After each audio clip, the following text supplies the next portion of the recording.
वक्रतुंड महाकाय सूर्यकोटिसमप्रभ निर्विघ्नं कुरु मे देव सर्वकार्येषु सर्वदा। अज्ञानतिमिरान्धस्य ज्ञानाञ्जनशलाकया चक्षुरुन्मीलितं येन तस्मै श्रीगुरवे नमः।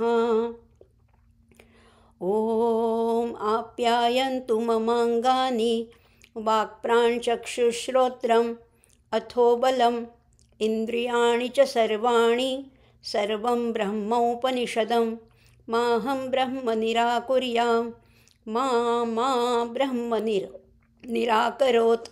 अनिराकरणम् अस्तु अनिराकरणं मे अस्तु तदात्मनि निरते। य उपनिषत्सु धर्माः ते मयि सन्तु। ॐ शान्ति शान्ति शान्तिः। ॐ शन्नो मित्रः शं वरुणः शन्नो भवतु अर्यमा शन्नो इन्द्रो बृहस्पतिः शन्नो विष्णुः उरुक्रमः। नमो ब्रह्मणे नमस्ते वायो त्वमेव प्रत्यक्षं ब्रह्मासि त्वामेव प्रत्यक्षं ब्रह्म वदिष्यामि ऋतं वदिष्यामि सत्यं वदिष्यामि तन्माम् अवतु तद्वक्तारम् अवतु माम् अवतु वक्तारम्। ॐ शान्ति शान्ति शान्तिः। नमस्कार श्रोते हो, माधवी रघुवीर या यूट्यूब चॅनलमध्ये आपणा सर्वांचं अतिशय मनापासून सानंद स्वागत करत आहे। वेदांत वैभव या उपक्रमाच्या माध्यमातून आपण दर सोमवारी भेटतोय रात्री 8 वाजता आणि त्यातून आपण ह्या एकेका उपनिषदांचा अभ्यास करतोय। आणि उपनिषद हे नुसतं शास्त्र नाही आहे, नुसतंच काही वेदांचं एक अंग नाही आहे, तर उपनिषद हे शुद्ध ज्ञानाचा शोध आहे, आत्मस्वरूपाचा शोध आहे। आणि हा आत्मस्वरूपाचा शोध बाहेर कुठे करायचाच नाही आहे, तो कुठे करायचा आहे, तो आपल्या अंतर्यामी करायचा आहे। आणि आपलाच आपण शोध घेता घेता आपल्याला खरंच मीचा शोध लागतो। आणि हा शोध घेता घेता हा जो बाह्य मी आहे ना, तोही डेव्हलप होत जातो, तोही वृद्धिंगत होत जातो। म्हणजेच एका अंगाने किंवा एका अर्थाने विचार करायचा झाला तर उपनिषद हा व्यक्तिमत्व विकास आहे, व्यक्तीचा उत्तम विकास। व्यक्तीला एकदा कळलं ना की आपलं अंतिम ध्येय काय आहे, अंतिम गंतव्यस्थान काय आहे, प्राप्तव्य काय आहे, कुठे पोचायचं आहे, काय मिळवायचं आहे। या मनुष्य जन्म तर लाभला आहे, पण मिळवायचं आहे काय, जायचं आहे कुठे, हे एकदा कळलं, हे निश्चित झालं की पुढची वाट सुकर व्हायला लागते। आत्तापर्यंत आपण कन्फ्यूज्ड होतो, आपण गोंधळलेल्या मनस्थित होतो, कारण आपल्याला हे बाह्य विश्वामधली त्याच्यातली विविधता खुणावत होती। पण आता जसा जसा उपनिषदाचा अभ्यास सुरू झाला आहे तसं तसं आपल्याला हेही कळायला लागलं आहे की विज्ञान जितकं महत्त्वाचं आहे त्याहीपेक्षा अनेक पटीने ज्ञान महत्त्वाचं आहे। म्हणजे विविधता तर महत्त्वाची आहेच आहे, विविधतेचा अभ्यास जरूर करावा आणि त्यालाच आपण विज्ञान म्हटलेलं आहे। पण विविधतेबरोबर या विविधतेमध्ये जे एक सूत्र आहे, जे एक तत्त्व आहे, त्याचाही अभ्यास करूया। आणि ते आहे परमतत्व, ते आहे ब्रह्मतत्व, ते आहे आत्मतत्व।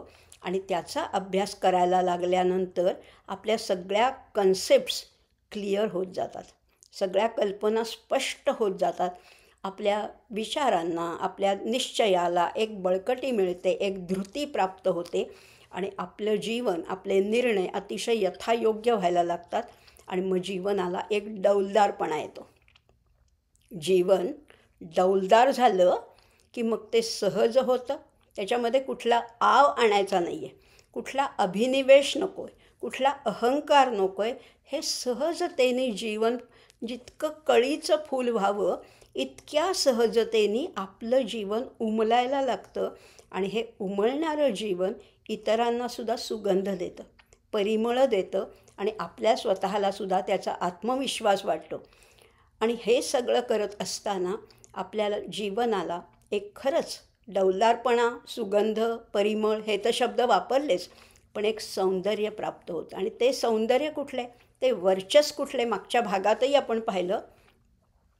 जसजशी आपली आध्यात्मिक प्रगती होत जाते तसतसं एक प्रकारचं तेज प्राप्त होतं, हो की नाही. आपण पाहिलं किंवा व्यवहारात आपण एखादं कर्तृत्वाचं तेज आहे, एखाद्याकडे वक्तृत्वाचं ओज आहे, प्रत्येकाकडे काही ना काहीतरी आहे. कुणाकडे कलेचं सौंदर्य आहे, कुणाकडे विद्येची, बुद्धिमत्तेचं एक तेज आहे.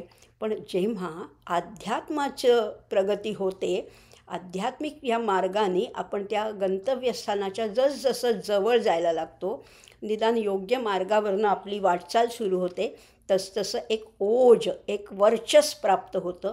आणि हे वर्चस प्राप्त झाल्यानंतर आपलं जीवन सोपं, सहज, सुंदर व्हायला लागतं.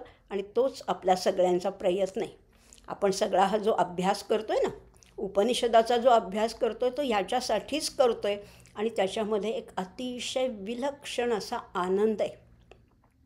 ह्याच उपनिषदाच्या पुढच्या वल्लीमध्ये आपण आनंदाची मीमांसा करणार आहोत. अजून 2 तरी सेशन्स लागतील. पण ती आनंदाची मीमांसा म्हणजे नेमका आनंदाची व्याख्या काय केली आहे, आनंद कशाला म्हणायचं. आपण साध्या साध्या गोष्टीतसुद्धा काहीतरीच आनंद मानत असतो, की आज मला जिलबी खायला मिळाली याचा आनंद आहे, आज मला नवीन दागिना मिळाला याचा आनंद आहे. अहो, हा आनंद फारच तुच्छ आहे, फारच खालच्या लेव्हलचा आनंद आहे. आपल्याला ब्रह्मानंदापर्यंत पोचायचं असेल तर ह्या तैत्तरीय उपनिषदाचा आपण अभ्यास करतो आहे. आणि त्याच्यातच हा आनंदाचा मार्ग आणि आनंदाची मीमांसा किंवा आनंदाची खरी व्याख्यासुद्धा आपण जाणून घेणार आहोत. मग आता सुरुवात करूया आजच्या भागाला. आजच्या भागात तो विषय नाही आहे. आजच्या भागामध्ये मागचाच जो विषय आहे तो पुढे नेणार आहोत. मागच्या भागामध्ये आपण 5 महासंहिता पाहिल्या होत्या. तुम्हाला आठवत असेल, अधिलोकम आहे, अधिज्योतिषम आहे, अधिविद्यम आहे, अधिप्रजम आहे आणि अध्यात्मम, अशा 5 महासंहिता पाहिल्या होत्या. पण आपले श्रोते आहेत ना, ते विचक्षण आहेत, ते सुज्ञ आहेत, ते जाणकार आहेत.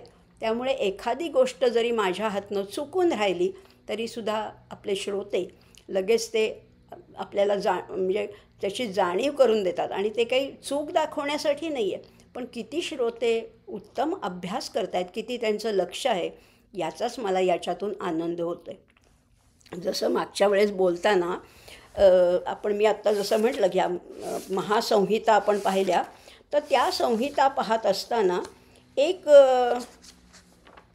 संहिता म्हणजे जी अधिलोक आहे त्याच्याबद्दल मी बोलले. अधिलोक या संहितेबद्दल बोलले, पण तो मंत्र मी घेतला नव्हता. तो मंत्र राहिला होता माझ्याकडनं, चुकून राहिला होता. तो मंत्र असा आहे, अथ अधिलोकम. आता अधिलोकांबद्दल सांगणार आहे.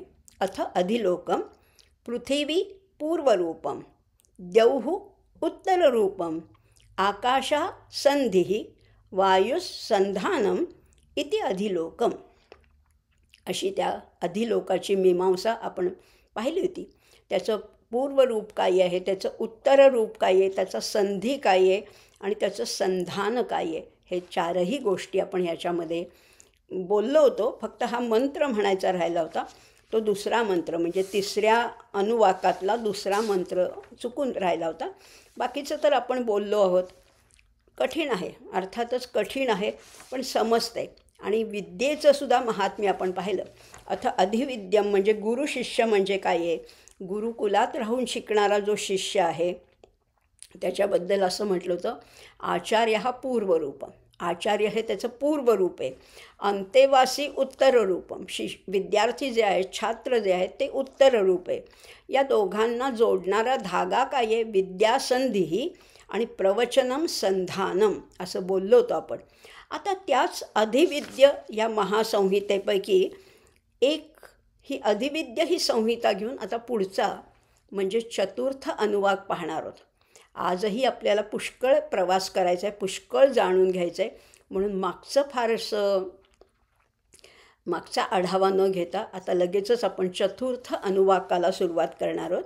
चतुर्थ अनुवाक त्याच्यामध्ये काय सांगितलं, कारण ह्याच्यातलं खरंच फार सुंदर आहे. आणि आपल्या व्यवहाराशी, आपल्या नेहमीच्या जीवनाशी जवळचं वाटणारं असं आहे आणि म्हणून आपण ह्याचा आणखीन सविस्तर अभ्यास करणार. मग करूया सुरुवात. चतुर्थ अनुवाक. यः छन्दसां वृषभः विश्वरूपः छन्दोभ्यः अधि अमृतात् संबभूव सः मा इन्द्रः मेधया स्पृणोतु. अमृतस्य देव धारणो भूयासं शरीरं मे विचर्षणं जिह्वा मे मधुमुत्तम कर्णाभ्यां भूरि विश्रुवं ब्रह्मणः कोशोऽसि मेधया पिहितः श्रुतं मे गोपाय. असा मंत्र आहे. अजून ह्याच्यातलं काहीच समजलं नाही आहे, पण खूप महत्त्वाचं आहे. म्हणजे त्या 5 महासंहितांचा अभ्यास केला. आता बघा ना, म्हणजे विद्या हा त्यांच्यातला संधी आहे आणि प्रवचन हे संधान आहे. गुरु जर का बोललेच नाहीत तर शिष्याला समजेल कसं? अर्थात पुढे जसजशी गुरूंची आणि शिष्यांची वेवलेन जुळायला लागते, जसं ते नातं दृढ व्हायला लागतं, तसं गुरूंनी न बोलतासुद्धा शिष्यांना समजतं. गुरोस्तु मौनम व्याख्यानम शिष्यास्तु छिन्न संशयाः असं आमच्या शंकराचार्यांनी सांगूनच ठेवलं. हे जरी खरं असलं तरी सुरुवातीला हे जे ज्ञान आहे, गुरूंकडे जे ज्ञान आहे ते शिष्यांपर्यंत पोहोचवण्यासाठी भाषेचं माध्यम आवश्यक आहे. भाषा आवश्यक आहे, प्रवचन आवश्यक आहे आणि ह्याच्यातूनच हे पोचणार आहे. हे याच्यातून पोचणार आहे. त्यामुळे आणि हे पोचवतानासुद्धा गुरूंचं कधीही असं म्हणणं नसतं की आता मला सगळं कळलं आणि ते तुम्हाला देतो, असं नसतंच. कुठलेही गुरु असतात ते खरं म्हटलं तर स्वतःला विद्यार्थीच समजतात आणि म्हणून गुरूंनी नित्य अध्ययनशील असायला हवं. नित्य अध्ययनशील, कारण रोज नवीन नवीन घडामोडी घडत असतात. रोज आपलं ज्ञान अप टू डेट राहायला पाहिजे असंही आहे, तरच ते विद्यार्थ्यांपर्यंत पोचू शकतात. आणि विद्यार्थ्यांच्याकडे सुद्धा ज्ञानपिपासा पाहिजे, गुरूंवर श्रद्धा पाहिजे. शिष्यांनीसुद्धा नित्य अध्ययन करायला पाहिजे, नाहीतर गुरूंनी बोललेलं वाया नाही जाता कामा. त्यामुळे गुरु आणि शिष्य यांनी नित्य अध्ययन, नित्य अध्यापन करायला पाहिजे. आणि म्हणून तर आपण ही प्रार्थना पाहिली ना, ही दोघांच्या हिताची प्रार्थना आहे. अगदी ओम सहना ववतु असू दे किंवा जे मी ऐकलं आहे ते मला सोडून जाऊ देऊ नको, श्रुतम मे मा प्रहासीही असंही म्हटलेलं आहे. आता ह्या अनुवाकातल्या ह्या प्रार्थनेचा अर्थ बघूया. ही प्रार्थना नाही आहे, मंत्र आहे. यः छन्दसां वृषभः विश्वरूपः छन्दोभ्यः अधि अमृतात् संबभूव. इथे छंदचा अर्थ थोडा वेगळा घ्यायचा आहे. छंदचा अर्थ आपल्याला माहिती आहे, अनुष्ठुप छंद आहे, त्रिष्टुभ छंद आहे, बृहती छंद आहे, गायत्री छंद आहे. हे छंद आम्हाला माहीत आहेत. पण इथे छंदचा अर्थ फार सुंदर घेतला आहे. इथे छंद म्हणजेच वेद आहे. वेदांचं एक अंग छंद असलं तर इथे छंद याचा अर्थ वेद घ्यायचा आहे. कारण ह्याच्यामध्ये धातू काय आहे तर छद धातू आहे. छद म्हणजे लपवणे. आपण म्हणतो ना आच्छादन घालणे. छादन म्हणजे लपवणे आणि म्हणजे संपूर्ण आच्छादन घालणे. एखादी वस्तू आपल्याला झाकायची असेल तर आपण त्याच्यावर आच्छादन घालतो. इथे वेद, हे वेदांची भाषासुद्धा कशी आहे, ओपन नाही आहे, थोडी गुह्य आहे, थोडी लपवलेली आहे. कारण सगळंच एक्सपोज करायचं नसतं. त्यामुळे हे छंद आहेत, हे छादनात छंद हा म्हणजे झाकून ठेवणार आहे. कारण याच्यामध्ये ज्ञान आहे, परब्रह्माचं ज्ञान आहे, पण ते उघड केलेलं नाही, ते थोडं झाकलेलं आहे. कारण असं म्हणतात की देवाः परोक्ष प्रियाः. देव आहेत ना, त्यांना सगळं उघड बोललेलं आवडतच नाही. मागच्या 1-2 भागापूर्वी आपण बोललो होतो, इंद्राचं नावसुद्धा खरं तर आहे इदंद्र. इदंद्र नाव आहे, पण असं स्पष्ट म्हणायचं नसतं म्हणून त्याचं तो द मधला गाळला आहे आणि इंद्र असं त्याचं नाव केलेलं आहे. आता ह्या वेदातला ऋषभ म्हणजे जो सर्वश्रेष्ठ आहे. ऋषभ याचा अर्थ सर्वश्रेष्ठ आहे. भरतर्षभ गीतेमध्ये किती वेळेला आलेलं आहे. ऋषभ म्हणजे श्रेष्ठ. आणि ह्या सगळ्यातलं श्रेष्ठ कोण आहे? एकूण वेदातल्या अक्षरांमधलं श्रेष्ठ अक्षर काय आहे? ते आहे ओंकार. आणि त्यालाच इथे इंद्र म्हटलेलं आहे. जसा देवांचा राजा इंद्र आहे तसा अक्षरांचा राजा आहे तो ओंकार आहे, सर्वश्रेष्ठ आहे. म्हणजेच त्या इंद्राला किंवा त्या पर्यायाने ओंकाराला प्रार्थना केली. ही प्रार्थना कुणाला केली आहे? त्या ओंकाराला प्रार्थना केली आहे. आणि खरंच आहे, ओंकारापर्यंत जर का आपण मनापासून प्रार्थना केली तर ती पोचते. त्या ओंकाराला याच्यात म्हटलेलं आहे की मला काय करशील? समृद्ध कर, मला बलवान कर, मला बुद्धिमान कर, मला मेधावान कर, अशी प्रार्थना केलेली आहे. आणि त्यामुळे आचार्य जे सूक्ष्म ज्ञान सांगतायत ते ग्रहण करण्याची क्षमता वाढत जाते, बुद्धी हळूहळू कुशाग्र होत जाते.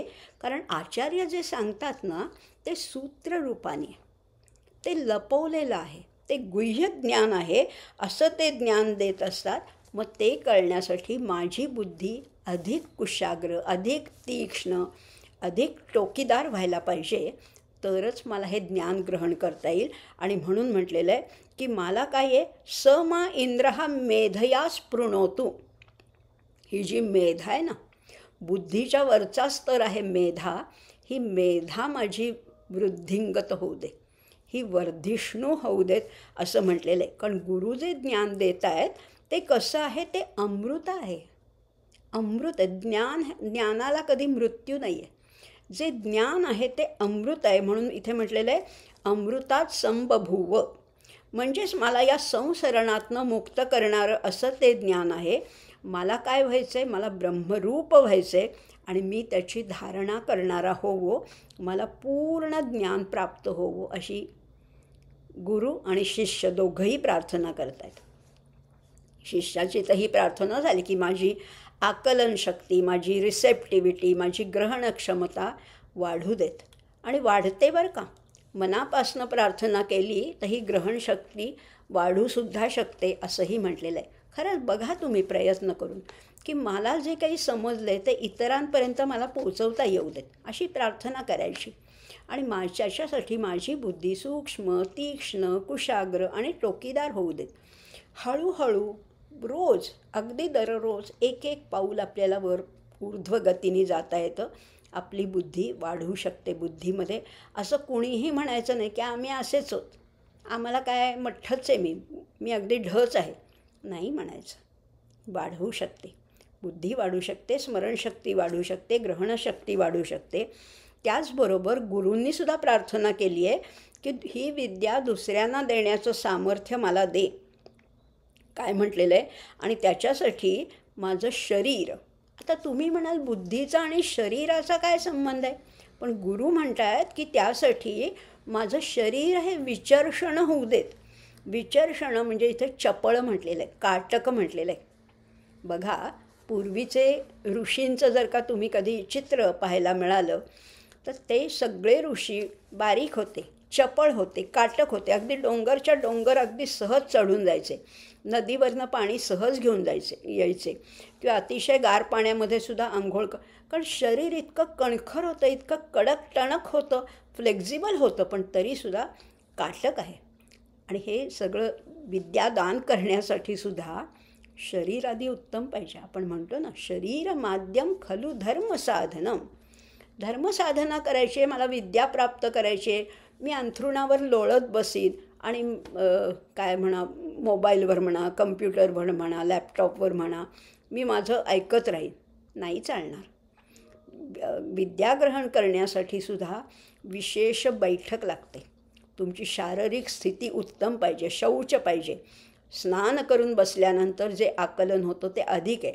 मग हे सगळं करण्यासाठी शरीर, बघा ना, खुर्चीत बसून ऐकणं आणि खाली मांडी घालून ऐकणं याच्यामध्ये सुद्धा फरक आहे. याच्यामध्ये देखील फरक आहे. गुरूंच्या पायाशी मांडी घालून जर का बसलं तर त्याचा परिणाम आणखीन वेगळा होतो असंही आहे. त्यामुळे दोघेही निरोगी पाहिजेत, सदृढ पाहिजेत आणि आरोग्यपूर्ण पाहिजेत. बघा ना, गुरूंना खोकला झाला आहे, समजा गुरुसारखे खोकत आहेत, ठसका लागला आहे, पोट दुखतं आहे, सारखे उठत आहेत, असं असेल तर शिष्यांचं पण मन लागणार नाही. आणि शिष्यसुद्धा शिंकतो आहे, त्याला काहीतरी त्रास आहे, दात दुखतो आहे, तरीसुद्धा गुरूंचं मन लागणार नाही. हा जो विद्यादानाचा जो आनंद आहे ना, तो दोघांनी पुरेपूर उपभोगायचा आहे. दोघांनाही तो मिळाला पाहिजे, म्हणून आम्ही दोघंही निरोगी असू दे, सुदृढ असू दे, नाहीतर मग पाठामध्ये एकाग्रता होणार नाही, असंही आहे. आता हे झालं शरीराबद्दल बरं का. आता बघा, एक एक पायरी उपनिषदांमध्ये कुठेही गोंधळ नाही आहे, कुठेही भोंगळपणा नाही आहे, कुठेही इकडचं तिकडे नाही आहे. काय काय पाहिजे? पहिल्यांदा हे सगळं माझी बुद्धी वाढायला पाहिजे, माझं शरीर पाहिजे. आता गुरु काय म्हणत आहेत, पुढचा शब्द माझ्या तरी फार आवडीचा आहे. जिव्हा मे मधुस्मत्तम. जिव्हा म्हणजे माझी वाणी जी आहे ती कशी असू दे, मधुमत्तम.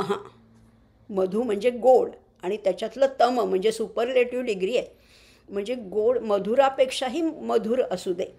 गुरु म्हणत आहेत, माझी वाणी मधुप्रमाणे मधुर कर, मी सांगितलेलं छात्रांना समजू दे. नाही तर व्यवहारात सुद्धा आपण बघतो की एखाद्या व्यक्तीकडे ज्ञान पुष्कळ असतं, फार प्रचंड ज्ञान आहे, मोठाल्या पदव्या आहेत, पण त्यांना ते सांगता येत नाही. काही शिक्षक असतात ते लोकप्रिय असतात, अगदी शाळा कॉलेजमध्ये सुद्धा आपण पाहिलेलं आहे. काही शिक्षकांचा तास आपल्याला अगदी हवासा वाटतो, आणि काही शिक्षक शिकवतात अगदी मनापासून, पण त्यांचं ते पोचत नाही. एवढंच कळतं की ते फार ज्ञानी आहेत, पण विद्यार्थ्यांना त्याचं आकलन होत नाही. तसं नको व्हायला. मी जे सांगतोय ते छात्रांना समजू दे, सहज सुलभ रस निर्माण होईल असं काहीतरी मला बोलता येऊ देत. रस निर्माण झाला पाहिजे, इंटरेस्ट वाढला पाहिजे ना, नाही तर सगळं डोक्यावर न गेलं तर कसे बसे मार्क्स मिळतील परीक्षेत पास होण्यापुरते, पण आवड नाही निर्माण होणार. आवड निर्माण होण्यासाठी माझी वाणी मधुर तर कर, मला चांगलं बोलता येऊ दे, ते छात्रांपर्यंत पोचवता येऊ दे. इतकंच नाही तर माझ्या वाणीमध्ये असं आकर्षण असू दे की दररोज त्यांना नवीन शिकण्याची ओढ वाटायला पाहिजे. काय सुंदर वर्णन आहे, आपलंच वर्णन वाटतं आहे की नाही. आपल्याला असं वाटतं की उद्या काय शिकवणार आहेत आचार्य, ह्याची ओढ वाटायला पाहिजे. ती म्हणजे उत्साही वृत्तीने छात्रांनी हे सगळं समजून घेतलं पाहिजे असं म्हटलेलं आहे. आता काही छात्रांचं आहे, काही गुरूंचं आहे. कर्णाभ्याः भूरिश विश्रुवम.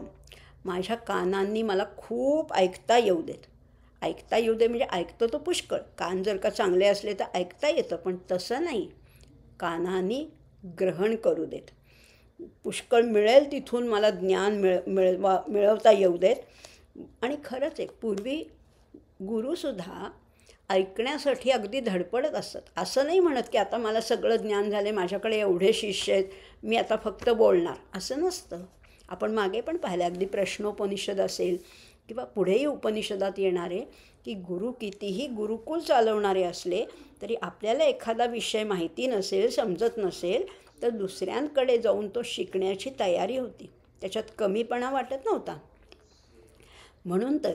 म्हणून आणि कुणाकडे तर केवळ ब्राह्मण असंही नाही आहे, क्षत्रियांकडे जाऊनसुद्धा काही ब्राह्मण गुरु त्यांनी ज्ञान मिळवलेलं आहे. अगदी जनक राजाकडे सुद्धा आपल्याला माहिती आहे, अष्टावक्र जनक संवाद आहे, याज्ञवल्क्य जनक संवाद आहे. त्यामुळे हा भेद नाही आहे, ते आपण मागच्या वेळेसच पाहिलं की ज्ञानाला कुठल्या वर्णाचं बंधन नाही आहे असंही आहे. त्यामुळे गुरु म्हणत आहेत की कर्णाभ्याम भूरी विश्रुवम ब्रह्मणः कोशोसी मेधया पिहितः. आता जो ब्रह्माचा जो कोश आहे ना, तू कोण आहेस? हे ओंकारा, तू ब्रह्माचा कोश आहेस.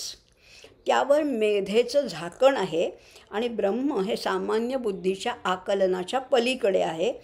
आता तू काय कर, ते झाकण जरा बाजूला कर. ते झाकण थोडं, मेधेचं झाकण आहे ते थोडं बाजूला कर, आणि मला आत्मज्ञान होऊ दे, ब्रह्मज्ञान होऊ दे. जे समजले ते सगळं चित्तामध्ये ठसू देत, मनामध्ये दृढ राहू देत. मी जे जे ज्ञान ग्रहण करीन त्याचं तू रक्षण कर, आणि त्याची विस्मृती होऊ देऊ नकोस. मागे तुम्हाला आठवते का?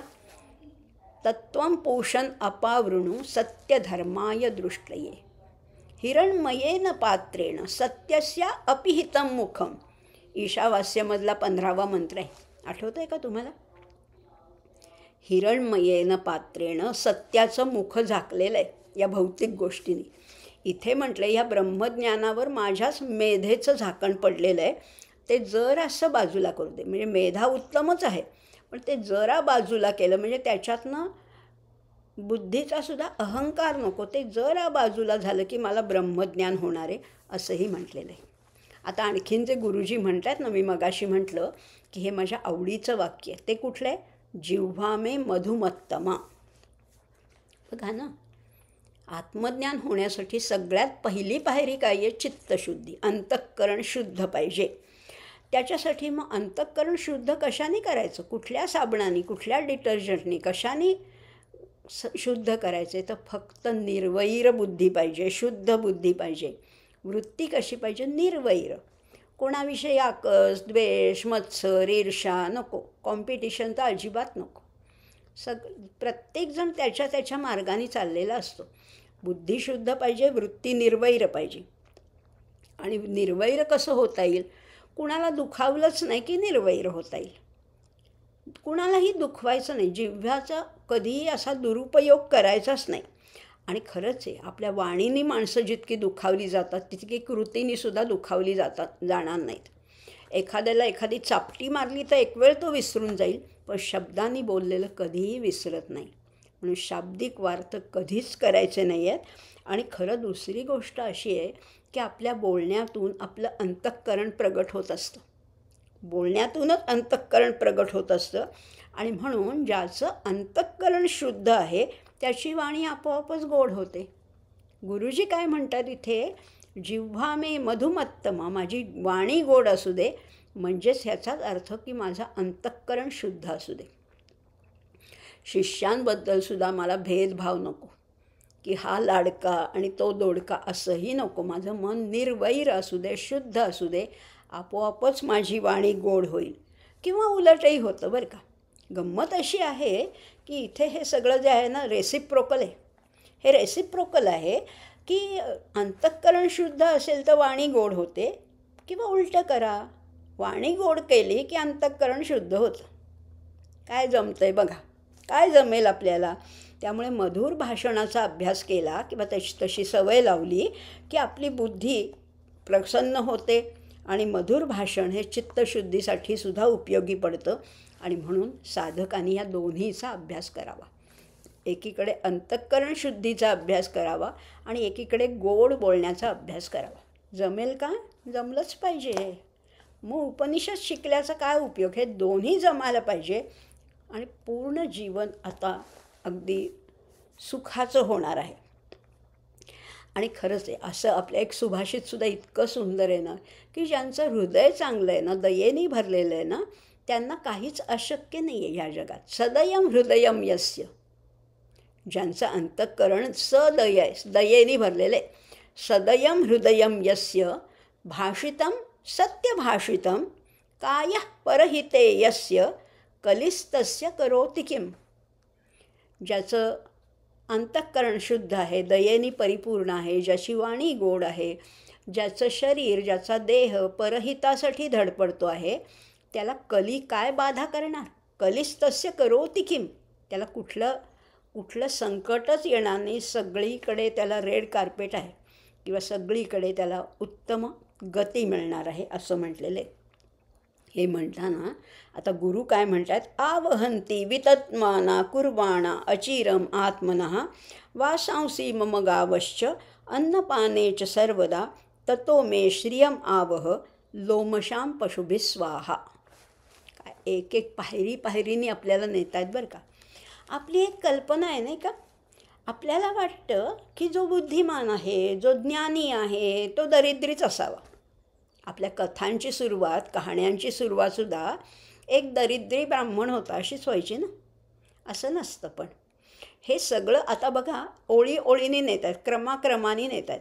हे सगळं करताना माझं ज्ञान अद्ययावत असू देत, माझं शरीर उत्तम असू दे, माझी वाणी गोड असू दे, माझी स्मरणशक्ती, माझी ग्रहणशक्ती उत्तम असू दे. आता हे सगळं आहे समजा गुरूंकडे. पण जे छात्र येतील त्यांना काहीतरी तर खायला प्यायला लागणार ना. उपाशी पोटी तत्त्वज्ञान कुणालाच ऐकून घेता येत नाही. निदान 24 तासामध्ये थोडं तरी देहरक्षणापुरतं तरी अन्नसेवन करायला पाहिजे ना. आणि ही सोय कुणी करायची? शिष्याने काही डोनेशन फी, कॅपिटेशन फी नाही भरायची, काहीच नाही. 1 रुपयासुद्धा, एक कोणतंही मूल्य न घेता गुरुजी शिकवायचे कसे आपल्या मुलांप्रमाणे. आणि मग 12 वर्ष जेव्हा ही छात्र गुरूंच्या घरी गुरुकुलामध्ये राहायचे, तेव्हा सगळंच त्यांचं, अगदी दूध तूप असेल, अन्नधान्य असेल, कपडे असेल, गरम वस्त्र असतील, त्यांचं दुखलं खोपलं असेल, सगळ्याची काळजी कुणी घ्यायची? तर गुरूंनी घ्यायची.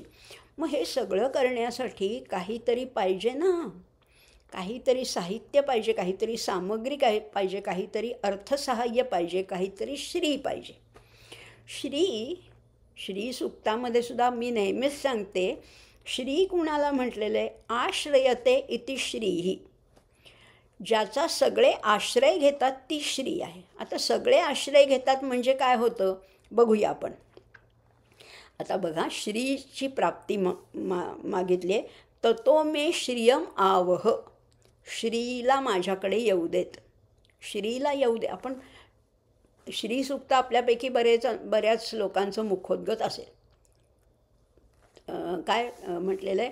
जात वेदो म आवह ताम आवह जात वेदो काय हरिणीम अनपगामिनीम असं म्हटलेलं आहे. त्या श्रीला बोलावं असं म्हटलेलं आहे. आता इथे काय म्हटलं आहे की सगळंच पाहिजे ना. वासांसी मम गावश्च. वासांसी म्हणजे वस्त्र आहेत, गाव म्हणजे गायी आहेत, अन्नपान आहे म्हणजे अन्न आहे, पाणी आहे. या सगळ्यासाठी मला काहीतरी पैसा लागणार, तोही मला मिळू देत. कुठेही इथे आडपडदा नाही आहे, लपवाछपवी नाही आहे. जे हवं आहे ते हवंच आहे. आणि ते कशासाठी? चांगल्या कामासाठी. वस्त्र आणि गायी, अन्न आणि पाणी या वस्तू आणणारी आणि विस्तार करणारी अशी श्री मला ज्ञानप्राप्ती नंतर आणून दे. आणि ब्रह्मज्ञानाची जिज्ञासा असणारे असे विद्यार्थी माझ्याकडे येवोत. असे विद्यार्थीसुद्धा यायला पाहिजे ना. आता हे विद्यार्थी यावेत म्हणून कुठे ॲडव्हर्टाईज करायची, कुठे जाहिरात करायची? अहो, जाहिरात वगैरे काही नाही. आणि विद्यार्थी यायला पाहिजेत. याच्यासाठी काय आहे तर पूर्वी जे शिकलेत विद्यार्थी तेच सांगतात की हे गुरुजी फार छान शिकवतात बरं का. ही माउथ पब्लिसिटी आहे आजच्या भाषेत म्हटलं तर. त्यामुळे ह्या गुरुकुलाच्या स्थापनेसाठी आता हे हवन सुरू आहे. गुरुकुलाची स्थापना करताना हे हवन सुरू आहे. आणि यजुर्वेदाचा किंवा रुद्राचा 11 वेळेला पाठ केला की छात्र त्या गुरूंकडे अध्ययनासाठी येतात, अशी एक श्रद्धा आहे. बघा किती विचार आहे. कशाचा? यजुर्वेदाचा किंवा रुद्राचा पाठ किती वेळा करायचा आहे? 11 वेळा केला की आपोआप विद्यार्थी यायला सुरुवात होतात. हाही एक यज्ञच आहे बरं का, हे हवन आहे.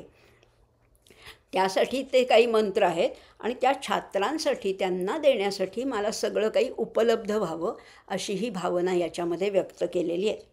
जे छात्र येतील त्यांना वस्त्र प्रावरणं लागतील, दूध तूप लागेल, खाणं पिणं लागेल, थंडी वारा असेल तेव्हा त्यांना उबदार कपडे लागतील. त्याच्यासाठी पशुपक्षी हवे, लोकर देणारे पशु हवे. हे सगळं देणारी, वृद्धिंगत होणारी, पसरणारी, वितनवाना. काय सुंदर शब्द वापर, वितनवाना म्हणजे पसरणारी. तन धातू आहे, तन म्हणजे पसरणे. म्हणून तर शरीराला तनू म्हटलेलं आहे. या सगळ्यावर आवरण घालून, आतला जो अस्थि मांसाचा गोळा आहे त्याच्यावर आवरण घातलं आहे आणि ते आवरण पसरतं आहे. लहान असताना मी लहानशी होते, आता मोठी झाली आहे. म्हणजे हे पसरणारी जी आहे ती तनू आहे. इथे तन्वाना ही श्रीसुद्धा अशी पसरणारी आहे. आणि जिच्या आश्रयाला अनेक जण येतात ती श्री आहे. सगळ्यांच्या उपयोगी पडणारी श्री आहे. श्रीसूक्तात अशा जीवनावश्यक गोष्टीच मागितल्यात, हो की नाही? त्यामुळे ज्यामुळे जीवन समृद्ध होतो ती श्री. केवळ पैशाची श्रीमंती कधीच मागितली नाही आमच्या ऋषींनी, कधीच नाही, नेव्हर. काय मागितलं आहे तर धनधान्य दे, दूध दुभतं दे, भूमी दे, गाई गुरं दे, रथ दे, घोडे दे, नोकर चाकर दे, निर्मळ पाणी दे, चलनवलन करणारा वायू असू देत, वातावरणामध्ये प्रसन्नता असू दे, माझ्या मनाची उदारता असू दे. अशा अनेक गोष्टी या श्रीमध्ये अंतर्भूत आहे. आणि अशी श्री ऋषींना अभिप्रेत आहे. कळलं आता काय काय मागितलं आणि किती त्याच्यामागे लॉजिक आहे, किती क्रमवार आहे, किती ऑर्डर आहे, हेही बघू दे. आता विद्यार्थी यावेत असं वाटतंय. गुरुकुल स्थापन केलं, पण ते कशासाठी? ऐहिक फायदा काही नाही. त्यांनी फी भरावी आणि माझा बंगला व्हावा याच्यासाठी नाही आहे. हे ऋण असतं. विद्येचं सुद्धा हे ऋण आहे. ज्या गुरुजींनी मला शिकवलं आहे, आता ते ज्ञान, त्यांचं जे ऋण आहे ते त्यांना जाऊन परत नाही करायचं. ते पुढे, ही साखळी आहे. आपण त्या साखळीतला एक दुवा आहोत. ज्यांनी मला शिकवलं आहे त्यांना न परत करता हे ज्ञान मी पुढे देणार, पुढच्या छात्रांपर्यंत पोचवणार. आणि मग ते पुढचे छात्रसुद्धा मला कसे मिळावेत? जिज्ञासू पाहिजेत, ज्ञानी पाहिजेत, त्यांना ज्ञानाची पिपासा पाहिजे. आणि म्हणून पुढचा मंत्र म्हटला आहे, आमायन्तु ब्रह्मचारिणः स्वाहा, विमायन्तु ब्रह्मचारिणः स्वाहा, प्रमायन्तु ब्रह्मचारिणः स्वाहा, दमायन्तु ब्रह्मचारिणः स्वाहा, शमायन्तु ब्रह्मचारिणः स्वाहा.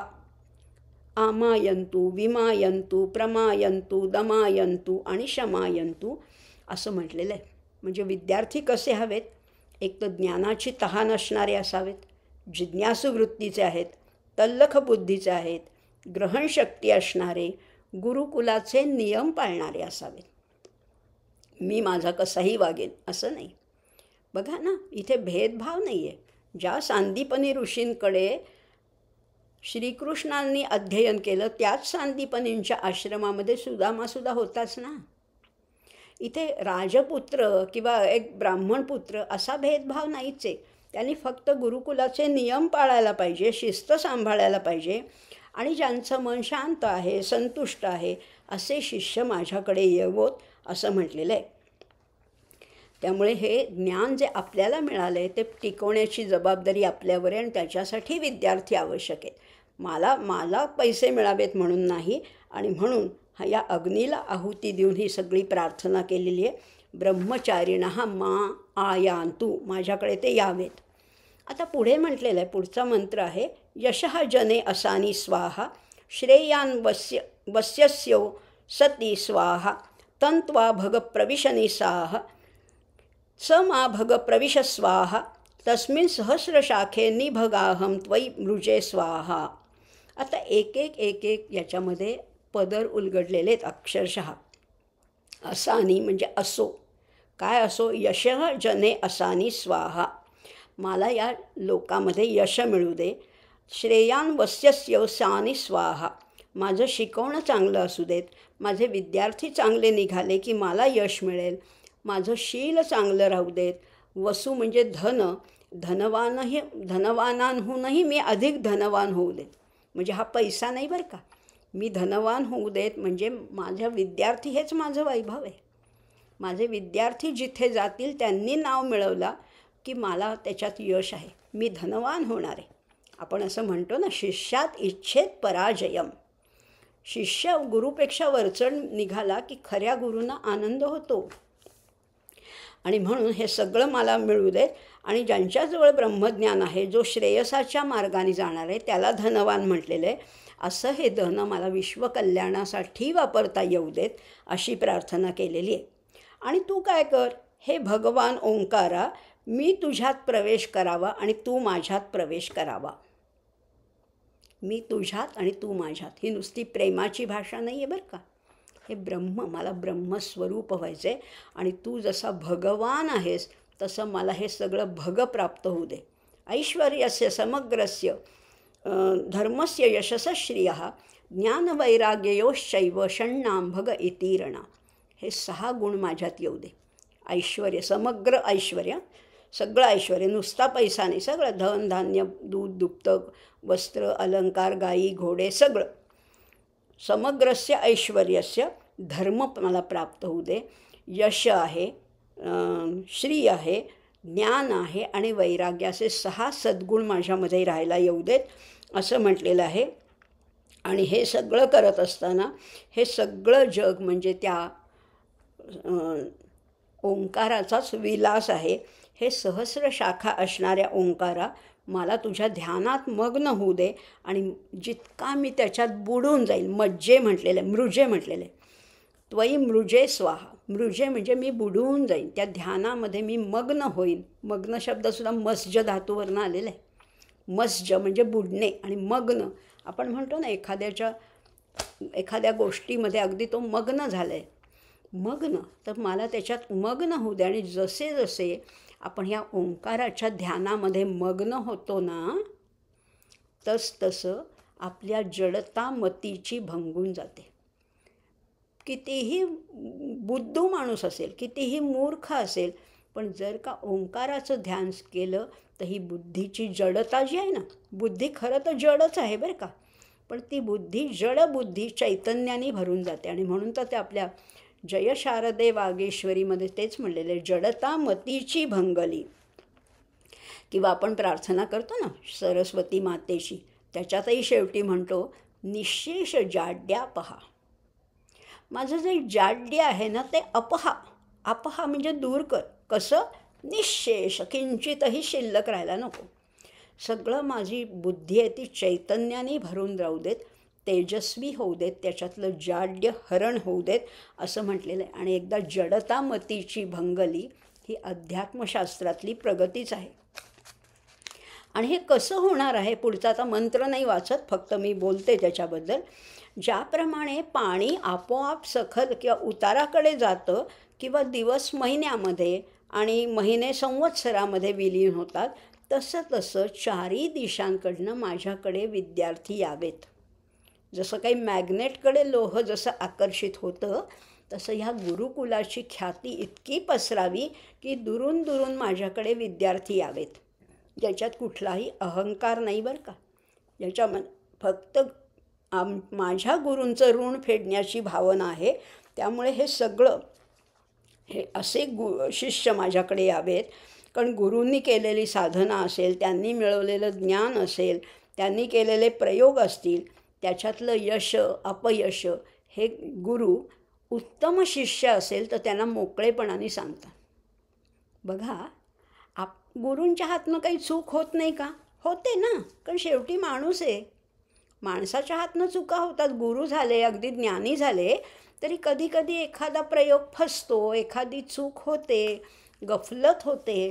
ते सुद्धा मोकळ्या मनाने कुणापुढे बोलू शकतात गुरुजी? शिष्य उत्तम असेल तरच. असे शिष्य असतील तर माझ्या चुका कबूल करण्यात सुद्धा मला कुठलाही कमीपणा नाही. Honesty is the best policy. त्यामुळे हे सगळं करण्यासाठी मी भगवंताची प्रार्थना करतोय. आणि मग असं जर का झालं तर प्रतिवेशः असी प्रमामा असं म्हटलेलं आहे. आणि हा अनुभव त्या गुरूंना येतो आणि हे आत्मज्ञान जागृत होऊन ती प्रेमाची धार ही संतत चालू राहते. आणि हीच अद्वैत भक्ती आहे. असा हा चतुर्थ अनुवाक आहे. काय सुंदर वाटला, मला तरी फार आवडतो हा. कारण ह्याच्यात गुरु शिष्यांचं काय म्हणतात तसं कुठल्या गोष्टी आवश्यक आहेत हे सगळं सांगितलेलं आहे. आता पुढच्या पंचम अनुवाकामध्ये त्यांची निष्ठा कळली, ब्रह्मज्ञानापर्यंत शिष्यांना नेण्याची तळमळसुद्धा कळली. आणि शिक्षणाचं हे मुख्य तत्वच आहे, बेसिक प्रिन्सिपलच आहे की ज्ञात गोष्टींकडनं अज्ञाताकडे न्यायचे. लहान मुलांना चित्र कळतात, चित्रावरनं अक्षर कळायला लागतं. ॲपल माहिती आहे, मग A for apple, B for ball असं कळायला लागतं. ज्ञाताकडनं अज्ञाताकडे नेणं हीच तर गुरूंची कसोटी आहे. आणि मग ही जोडी जमल्यानंतर ज्ञानदान आणि ग्रहण सुरू होतं. आणि मग उपनयन झाल्यानंतर गायत्री मंत्राचा उच्चार आहे. त्याच्यामध्ये भूः भुवः स्वः असे पहिल्या 3 ज्या व्याहृती आहेत त्याच्याबद्दल आता पुढच्या मंत्रामध्ये सांगितलं आहे. पंचम अनुवाक मंत्र पहिला. भूर्भुवः सुवरीति वा एतस्तिस्रो व्याहृतयः तासासु ह स्म एतां चतुर्थी महाचमस्य प्रवेदयते मह इति तद्ब्रह्म स आत्मा अंगान्यन्या देवताः भूरिति वा अयं लोकः भुव इति अंतरिक्षं सुवरीत् इत्यसौ लोकः मह इत्यादित्यः आदित्येन वाव सर्वे लोका महीयते. आता पहिल्या 4 म्हणजे पहिल्या 3 सांगितलं, भूः भुवः स्वः. आता महाचमस नावाच्या ऋषींचा मुलगा होता, त्यांनी महहा ही 4थी व्याहृती सांगितली आहे. तेच ब्रह्म आहे आणि तोच आत्मा आहे. इतर देवताही त्याची अंग आहेत असं म्हटलेलं आहे. इंद्रियाने दिसणाऱ्या जगताला व्यापून राहणारं एक सूक्ष्म जगत आहे. ते केवळ जाणीवमय आहे आणि अशा जाणीवेमध्ये अधिकाधिक सूक्ष्म होत जाणारे थर आहेत. भूः, भुवः, स्वः हे 3 आहेत. त्याच्यावरचा आहे तो महः आहे आणि मृत्यूनंतर सामान्य मनुष्य भूवर लोकात फिरत राहतो. त्याच्या पुढे एक एक पायरी न्यायला सांगितलेलं आहे. आता पुढचे 2 थोडेसे आपण रॅपिडली घेऊया. भूरिती वा अग्निः, भुवः इति वायुः, सुवरी इति आदित्यः, महः इति चंद्रमाः, चंद्रमसा वाव सर्वाणि ज्योतिषीं महीयन्ते. भूः म्हणजे अग्नी आहे, भुवः म्हणजे वायू आहे आणि स्वः किंवा सुवः म्हणजे आदित्य आहे. आणि चौथी जी या महाचमस ऋषींच्या मुलांनी सांगितली आहे ती जी व्याहृती आहे ती महः म्हणजे चंद्रमा आहे. म्हणजे बघा, भूः म्हणजे भूमीवरच्या अग्नीचं प्रतीक आहे, त्याला भौम अग्नी म्हटलेलं आहे. भुवः म्हणजे वायू आहे, तो अंतरिक्षात विचरण करतो किंवा मेघ बनतो. आणि सुवः म्हणजे आदित्य लोक आहे आणि महः म्हणजे चंद्रलोक आहे. उपनिषदामध्ये या सगळ्या ज्योतींचा विचार केलेला आहे असं म्हटलेलं आहे. न तत्र सूर्यो भाती न चंद्रतारकम नेमा विद्युतो भाती कुतोयम अग्निः तमेव भांतम अनुभाती सर्वम तस्य भासा सर्वमिदं विभाती असं म्हटलेलं आहे. आता ह्या 4 व्याहृती म्हणजे 4 पायऱ्या आहेत असं समजलेलं आहे. त्याची उपासना व्हायला हवी. भूः म्हणजे ऋग्वेदातल्या ऋचा आहेत, भूमीचं प्रतीक आहे. भुवः हे सामवेदातील साम म्हटलेलं आहे, ते अंतरिक्षात आहे. सुवः हे यजुर्वेदातले मंत्र आहेत, ते स्वर्गातले आहेत. आणि महः हे अथर्वेदातले मंत्र आहेत असं त्याच्याबद्दल म्हटलेलं आहे. भूरिती वै प्राणः, भुव इति अपानः, सुवरिती व्यानः. आता जसे पंचप्राण आहेत तसं भूः हे प्राणाचं प्रतीक आहे, भुवः हे अपानाचं आहे, स्वः किंवा सुवः हे व्यानाचं आहे आणि महः हे अन्नाचं प्रतीक आहे असंही म्हटलेलं आहे. आता ह्याच्याबद्दल पुष्कळ सांगितलेलं आहे, पण आपण आता सगळं नको घ्यायला, नाहीतर मग ते कंटाळवाणं होऊ शकतं. म्हणून आता पुढचा थोडासा भाग गाळून आपण पुढे उडी मारूया षष्ठ अनुवाकावर. षष्ठ अनुवाकामध्ये सुद्धा फार एक वेगळं तत्त्व सांगितलेलं, तेवढे तर आज आपण नक्कीच बघणार आहोत. स य एषः अंतर्हृदये आकाशः तस्मिन् अयं पुरुषो मनोमयः अमृतो हिरण्मयः. आचार्यांनी आता 4 व्याहृतीचं महत्त्व समजावून सांगितलं. भूः, भुवः, स्वः, महः. याचा जप करून सुद्धा ध्यानावस्थेत उत्तम प्रगती करता येते. पण सगुणोपासनेच्याही पलीकडे जायला हवं आणि म्हणून हे जे इदम म्हणून दिसणारं जे विश्व आहे त्याच्याही पलीकडे जायचं आहे. आता ती जी परमशक्ती आहे ती कुठे राहते? ती अंतर्यामी राहते, अंतरहृदयामध्ये राहते, आकाशामध्ये राहते, ज्याला दहराकाश म्हणतात. मागे बोलली आहे, थोडक्यातच बोलते, फार आपल्याला डिटेलमध्ये नाही जायचं. हृदयाचे 4 भाग आहेत, आपल्याला माहिती आहे. 2 कर्णिका आहेत, 2 जवनिका आहेत. या जवनिका किंवा जो असा भाग आहे त्याच्यामध्ये एक पडदा आहे आणि त्याच्यामध्ये थोडी पोकळी आहे ज्याला दहराकाश म्हटलेलं आहे. या दहराकाशात जो निर्गुण, निराकार, स्वयंप्रकाशी ऊर्जेचा स्रोत आहे तो कोण आहे? तो मनोमय आहे, तोच अमृत आहे, तोच हिरण्मय आहे असं म्हटलं आहे इथे, अमृतो हिरण्मय. आता पुढचा भाग आणखीन थोडा इंटरेस्टिंग आहे म्हणून मी हा थोडक्यात घेते आणि पुढचा बघूया.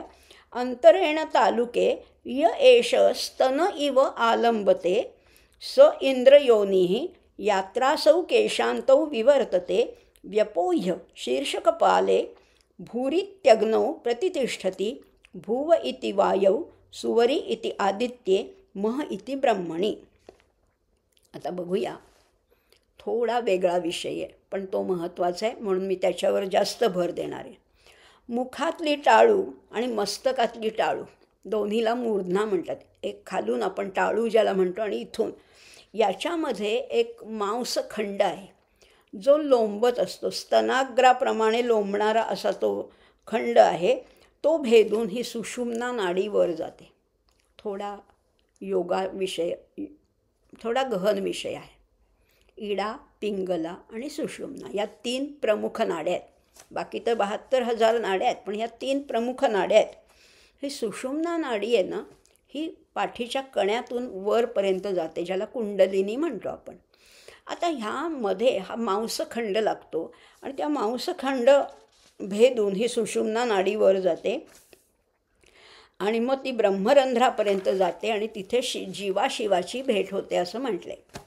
आपल्याला फार खोलात जायचं नाही आहे, हे थोडं वरवर समजून घेऊया आणि मग ज्याचा त्यांनी अभ्यास करायचा आहे. आता सामान्य लोकांचा जीव आहे तो नवद्वारातून बाहेर पडतो. सामान्यांचा जीव आहे 9 द्वारं आहेत त्याच्यातनं बाहेर पडतो, परंतु योगी किंवा साक्षात्कारी संतांचा जीव या ब्रह्मरंध्रातनं बाहेर पडतो. यालाच नंदद्वार किंवा विद्रुतीद्वार किंवा ब्रह्मद्वार असं म्हटलेलं आहे. ह्या मार्ग जो आहे ना, ह्या मार्गाला इंद्रयोनी असं म्हटलेलं आहे. इंद्रयोनी का? तर इदम म्हणजे हे जे दिसतंय ते, इदम म्हणजे हे जे जे दिसतंय ते निर्मिणारा कोण आहे, ते निर्माता त्याचा कोण आहे, तो इदंद्र. इदंद्र द्रवती. आणि म्हणून त्याच्यापर्यंत पोचण्याचं हे द्वार म्हणून त्याला इंद्रयोनी असं म्हटलेलं आहे. जिथे केसांची सुरुवात होते, केशांतस्थानी हे स्थान आहे. जिथून केस सगळ्या दिशांना वळतात त्या शीर्षस्थानी हे स्थान आहे. आता अर्थातच हा मंत्र गूढ मंत्र आहे, सहजासहजी समजेल असा नाही, मलाही पूर्ण समजलं आहे असं नाही, पण प्रयत्न करायचा आहे. पुन्हा पुन्हा वाचून थोडं समजणार आहे. आता योगमार्गाने जाणाऱ्या साधकाचा अनुभव याच्यामध्ये स्पष्टपणाने सांगितलेला आहे. ज्या वेळेला योग्याला ध्यानावस्था चांगल्या रीतीने साधायला लागते त्यावेळी त्याचं मन हालचाल पूर्ण बंद करतं. समजून घ्या. साधकावस्थेमध्ये योगी जेव्हा ध्यान करतो, ही उत्तम ध्यानावस्था साधता येते, तेव्हा मन निर्विचार होतं, हालचाल करत नाही. मनाची हालचाल बंद झाली की मेंदूचा पुढचा जो भाग आहे तोही काम करण्याचं थांबवतो. तिथे मस्तकपिंड नावाच्या ग्रंथीमधून एक प्रकारचा स्राव घशामध्ये उतरू लागतो. यालाच अमृत वर्षाव असं म्हटलेलं आहे. या अमृताच्या जोरावर योगी अनेक दिवस अन्न पाण्या वाचून राहू शकतात आणि त्यामुळे त्यांची शरीरकांती म्हणा, बुद्धी म्हणा, सतेज होते. हे आपण फक्त माहिती बघितली. आता प्रत्यक्ष थोडंसं बोलूया. इथे दिसत नाही आहे, जिथे केस फुटतात तिथे एक मस्तकपिंड नावाचा एक भाग आहे, लोंबणारा भाग आहे. आणि आता त्या मस्तकपिंड हे संस्कृतमध्ये म्हटलेलं आहे, पण इंग्लिशमध्ये आता आपल्या ह्या सगळ्या समूहामध्ये काही डॉक्टर पण आहेत, त्यांनी याच्यावर विशेष प्रकाश टाकावा, कारण मलाही याच्याविषयी फार ज्ञान नाही आहे. पण ज्याला पिट्युटरी ग्लँड म्हणतात ती ग्लँड असावी. ही पिट्युटरी ग्लँड भेदून ही नाडी कुंडलिनी वर जाते. आता ही पडजीभ नाही आहे बरं का, लोंबणारा भाग म्हणजे पडजीभ वाटू शकतं पण तो नाही आहे. तर हा मेंदूतलं म्हणजे पिट्युटरी ग्लँडचं वर्णन आहे. एकदा मनाचं काम थांबलं की शरीरातली प्राणशक्ती सगळी मेंदूभोवती गोळा होते आणि मग अशा शरीर सुटण्याच्या वेळेला तिथे बारीक भोग पडून ती बाहेर पडते. योग्याचा देह मागे उरतो आणि चैतन्य शक्ती मात्र स्वस्थानी जाते असं म्हटलेलं आहे. आता जेव्हा ह्या पिट्युटरी ग्लँडला धक्का लागतो तेव्हा काय होतं, तर तिथे एक असं म्हटलं जातं, ही कल्पना आहे की तिथे एक लहानशी ताटली असते.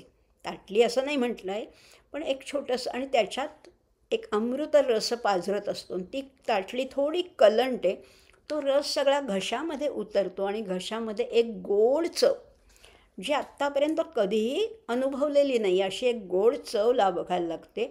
आणि तो अमृत रस जसा पाझरायला लागतो तसं कुठलंही अन्न पाणी काहीही ग्रहण न करता त्या योग्याचं देह, त्याची शरीरकांती इतकी तेजस्वी होते, बुद्धी इतकी ओजस्वी होते की काही विचारायलाच नको. मग त्यांना काही 6-6 महिने अन्न पाण्या वाचूनसुद्धा हे योगी राहू शकतात, कारण त्यांना आतून पुरवठा होतो आहे, साक्षात अमृताचा पुरवठा होतो आहे असं म्हटलेलं आहे. आणि मग पुढे काय होतं, पुढच्या मंत्रामध्ये म्हटलेले आपनोती स्वराज्यम, स्वानंद साम्राज्याचा ते स्वामी होतात. आपनोती मनसस्पतीम वाक्पतीम चक्षुपती श्रोत्रपती विज्ञातपती एतत् ततः भवन्ति. अशा रीतीने तो ब्रह्मामध्ये प्रतिष्ठित झालेला असा तो आत्मस्वरूप झाल्यामुळे स्वतःचा राजा होतो. आम्ही नुसते नावाचेच राजे असतो. तो स्वतः राजा होतो, मनाचं स्वामित्व मिळवतो, सगळ्यावर वाणी, डोळे, कान, बुद्धी या सगळ्यांचा स्वामी होऊन तो स्वतः ब्रह्मपती होतो, ब्रह्मरूप होतो, स्वर्गाचाही तो स्वामी होतो. प्रकृतीच्या अधिपत्याच्या खालनं तो राहत नाही, प्रकृतीच्या अधिपत्याखाली राहत नाही, तो मुक्त होतो, स्वतःसिद्ध होतो, स्वयंभू होतो, त्याला जन्म घ्यावा लागत नाही, तो असतोच. तुकाराम महाराजांनी तर म्हटलेलं आहे, तुका म्हणे आम्ही विधीचे जनिते, स्वयंभू आयते केले न कुणी. आम्ही स्वयंभू आहोत. आपण स्वयंभू देवस्थान म्हणतो. स्वयंभू याचाच अर्थ स्वयंभवती इति स्वयंभू. वेगळं काही करावंच लागत नाही, तो आहेच. त्याचं मन आता परब्रह्मात विलीन झाल्याप्रमाणे अमन होतं. वाणीवर स्वामित्व मिळाल्यामुळे तो जे बोलेल ते खरं होतं. वाचासिद्धी प्राप्त होते. तो कोणत्याही काळातील कोणत्याही ठिकाणचं पाहू शकतो. त्रिकालदर्शी, त्रिभुवन ज्ञानी असा तो होतो. आणि मग तो स्वतः ज्ञानरूप होतो आणि त्याची जाणीव आहे ती संपूर्ण विश्वभर पसरलेली असते. आपण पाहिलं होतं ना, प्रज्ञानम ब्रह्म, जाणीव हेच ब्रह्म आहे. आता त्याची जाणीव फक्त त्याच्या शरीरापुरती शिल्लक नाही, ती संपूर्ण विश्वभर पसरलेली आहे. संपूर्ण विश्वभर. आज हृदय मम विशाल झाले, त्यात पाहुनी गगन लाजले. या विश्वाच्या कणाकणातून भरून राहिले अवघे मीपण, अरुणाचे मी गंध लाविले, आज हृदय मम विशाल झाले. अशी त्याची अवस्था. सगळ्या ब्रह्मांडाला कवेत घेणारा असा तो होतो. मग काय होतं? आकाश शरीरम ब्रह्म, सत्यात्म प्राणारामम मन आनंदम, शांती समृद्धम अमृतम इति प्राचीन योग्य उपास्व. आता तो संकुचित राहत नाही. आता माझं तुझं असलं तर काहीच त्याला शिल्लक नाही आहे. तो सीमित शरीरात मावतसुद्धा नाही आहो. तो मावतसुद्धा नाही. आकाश हेच त्याचं शरीर आहे. तो असीम होतो. परब्रह्माप्रमाणे निराकार, अरूप, सर्वव्यापी, सूक्ष्म होतो. तो जे बोलतो ते खरं होतो. तो त्रिकालदर्शी, त्रिकालज्ञानी होतो, सर्वव्यापी होतो. त्याचा आत्मा सदा वर्तमान होतो. त्याचा आत्मा सदैव आहेच. त्याच्या ठिकाणी प्राणांना आराम मिळतो, विश्रांती मिळते. आणि म्हणून संतांच्या सहवासात आपल्यालाही आनंद मिळतो. आपण आनंदी असतो ते काहीतरी भौतिक गोष्टीमुळे. यांचा आनंद तसा नाही. आता विश्वाला, ब्रह्मांडाला कवळणारा आनंद त्यांना मिळाला आहे. आणि म्हणून संतांच्या सहवासात आपण गेलो ना, की आपण म्हणतो ना, की त्यांच्याकडे जाऊन आलं की बरं वाटतं. मनाला एक शांती, विश्रांती वाटते. आणि मग जे जे वाट्याला येईल ते आनंदाने स्वीकार. कारण त्याच्यात त्यांना सुख, दुःख, राग, लोभ, द्वेष वगैरे असं काही उरतच नाही. सगळं सहजतेने स्वीकारता येतं. आणि म्हणून तर गीतेमध्ये म्हटलं आहे ना, यदृच्छालाभ संतुष्टो द्वंद्वातीतो विमत्सरः. जे मिळेल आनंद आहे. कशाला ते नाही म्हणत नाहीत, कशामध्ये अडकत नाहीत. काही जे खायला मिळालं आनंद आहे, नाही मिळालं तरी आनंद आहे. कशाचं सुखदुःख त्यांना राहत नाही. आणि खरा जो निरीच्छा असतो तो खरा तर सम्राटच असतो. भर्तृहरींनीसुद्धा म्हटलेलं आहे की ज्याच्या अंगावर वल्कल आहे तो श्रीमंत, का ज्याच्या अंगावर रत्नजडित अलंकार, उंची वस्त्र आहे तो श्रीमंत. तेव्हा त्या योग्याने असं म्हटलं होतं की ज्याची आशा, ज्याची तृष्णा विशाल आहे तो सगळ्यात दरिद्री आहे. त्यामुळे राजा, तुझी तृष्णा जास्त आहे म्हणून तू दरिद्री आहेस आणि मी वल्कल नेसूनसुद्धा श्रीमंत आहे. किंवा आमचे आचार्य म्हणतातच ना, कौपीनवंत खलु भाग्यवंत. आमच्याकडे इतके कपडे आहेत, इतके दागिने आहेत, इतकं सगळं आहे, तरी आम्ही रडके. आणि त्यांच्याकडे काही नाही आहे. 2 लंगोटे आहेत फक्त, आज एक आणि उद्या एक, बास. एक हातात कमंडलू, एक दंड, पायात खडावा, बास. एवढ्या श्रीमंतीवर ते जगावर राज्य करू शकतात. आणि आम्ही कितीही पैसा मिळाला तरी आम्ही रडकेच. इथे जे शेवटी प्राचीन योग्य संबोधन आहे ना, ते त्या कदाचित त्या शिष्याचं नाव असेल. किंवा प्राचीन म्हणजे सनातन ब्रह्म जाणण्यासाठी तूच योग्य आहेस असं म्हटलं. म्हणून शेवटी म्हटले प्राचीन योग्य उपास्व. आता अशी त्याला म्हणजे दाद दिली आहे त्या शिष्यालासुद्धा. आणि मग असं म्हटलेलं आहे, आता हे सगळं करण्यासाठी ज्या ज्या 4 व्याहृती आपण पाहिल्या ना, भूः भुवः स्वहः महः. भू म्हणजे अग्नी आहे, भुवः म्हणजे वायू आहे, स्वहा म्हणजे आदित्य आहे आणि महा म्हणजे हिरण्यगर्भ आहे. अग्नीपासून झालेली वाणी जी आहे ती जिभेवर राहते. वायू आहे तो नासिकेतून ये जा करतो. डोळ्यातलं तेज हे आदित्याचं तेज आहे आणि महा हा शीर्षस्थानी राहणारा ब्रह्म आहे. याच्यातनं आपण काय लाभ घ्यायचा, आपण काय शिकायचं, आपण काय आचरणात आणायचं, तर वाणीने ओंकाराचा जप करायचा, श्वासावर नियंत्रण ठेवायचं, नेत्रज्योती आतमध्ये वळवायची आणि ब्रह्मरंध्रापर्यंत पोचण्याचा प्रयत्न करायचा. 4 व्याहृती आहेत, 4 आपल्याला उपदेश केलेले आहेत. वाणीचा उपयोग कशासाठी करायचा आहे? ओंकारासाठी. श्वासावर नियंत्रण ठेवायचे, नेत्रांच्या ज्योती आत वळवायचे, बाहेर काहीच नाही आहे बघण्यासारखं, आत वळवायचे आणि ब्रह्मरंध्रापर्यंत पोचायचे. म्हणजे भूः भुवः स्वहः महः. तिथे काय आहे ब्रह्मरंध्रातमध्ये? चंद्राचं तळं आहे. तळं आहे ते अमृताने भरलं आहे. त्याला जरा धक्का लागला की त्याच्यातून अमृताचा वर्षाव सुरू होतो आणि एकदा अमृताचा वर्षाव सुरू झाला की तुमच्या शरीरातला कण आणि कण ऊर्जामय होतो आणि मग तेथे जीवाशिवाची भेट होते आणि मग केवळ केवळ केवळ सगळीकडे फक्त फक्त आनंद भरून राहतो. आणि ह्या आनंदापर्यंत आपल्याला खरंच पोचायचं असेल तर आचार्यांच्या वचनानेच आज आपण समारोप करूया.